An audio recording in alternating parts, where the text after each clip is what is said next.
Julio Rodriguez is fully back. The J-Rod show is on, and it is scorching hot with flames coming out of it. I'm shocked they didn't chase him out of Kansas City. I mean, what an unbelievable series. What an unbelievable series. Have you seen all these accolades he's racked up and the historical aspects of this? Did you know no Mariner ever has had 12 hits in a single series? None. Nobody. I hadn't heard that. The big one I heard when he hit the home run today is he's the second player ever to hit 20 home runs and steal 20 bags in each of his first 2 seasons, next to the guy that was playing across from him and Bobby Witt Jr. It's pretty impressive, isn't it? Yeah, it's pretty impressive. This guy has turned it on at the perfect time when they have needed him the most, and he has not looked back. Since July 1st, Julio, and this is not including today, by the way, the stats have not updated from his 5-for-5 day today on Thursday with the home run, but entering Thursday, since July 1st, Julio slashing 306, 362 on base, 494 slug, 856 OPS, 139 WRC plus. He is striking out slightly more than 23% of the time. This is Julio Rodriguez. This is Julio. I'm going to give credit to Sarah Langs for some of these fun nuggets. If you want some of these fun stats on baseball, go follow Sarah on Twitter, Sarah Langs. You can find her. She provides some of the best baseball content there is. She's dug up some really fun things from this series for Julio. I mean, first off, at 22 years and 231 days old, Julio Rodriguez is the third youngest player since at least 1901 with 9+ hits in a 2-game span. Lau, would you like to guess the last person that did this? Wild guess. Hank Aaron? No. Do you know a Frankie Hayes? I do not. 1936. And then in 1928, it was Freddie Lindstrom. That's it. That's the only part of this list that Julio's on. I think I know that name. I think I know Freddie Lindstrom, who is different than Fred Lynn, who was a legend. But I actually think I know that name, funny enough. Regardless, that is ridiculous what Julio's doing. It is. It's absurd. And I couldn't be happier that he's back.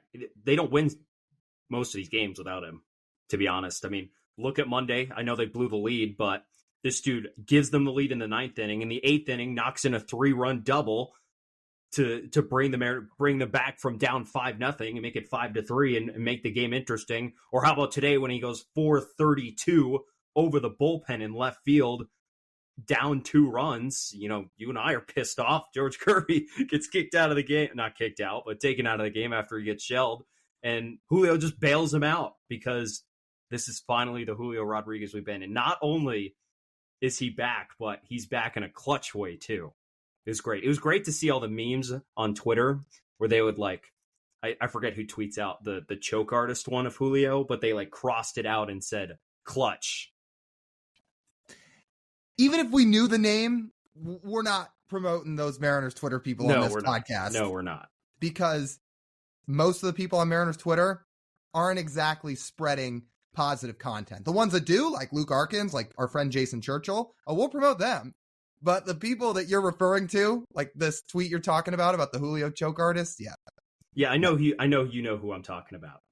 The choke artist has a 156 WRC plus in the 7th, 8th, and 9th innings since July 1st. He obviously doesn't have the it factor. He doesn't. Does he not look just way more relaxed? Even getting away from the numbers for a minute, does he not look calm, composed in the box, and by the way, on time with fastballs? So there's a little nugget to that. I don't know if you saw this. It was written on MLB.com. I have a screen grab here. I presume it's by Daniel Kramer.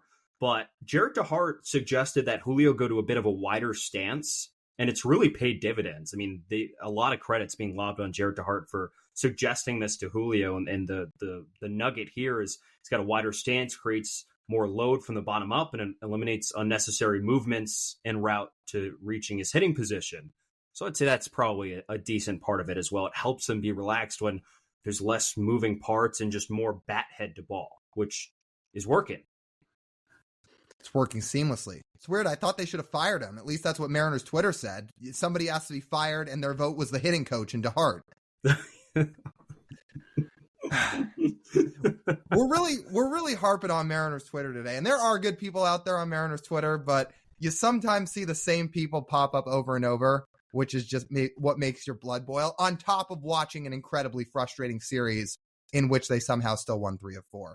But you know what? Let's keep it positive here. Let's just talk about Julio being awesome, because he's been. How about the fact he might get to 30 homers and 40 stolen bases? That's a pretty insane down season, I would say. Not to mention that he is playing the best outfield defense in all of baseball by outs above average.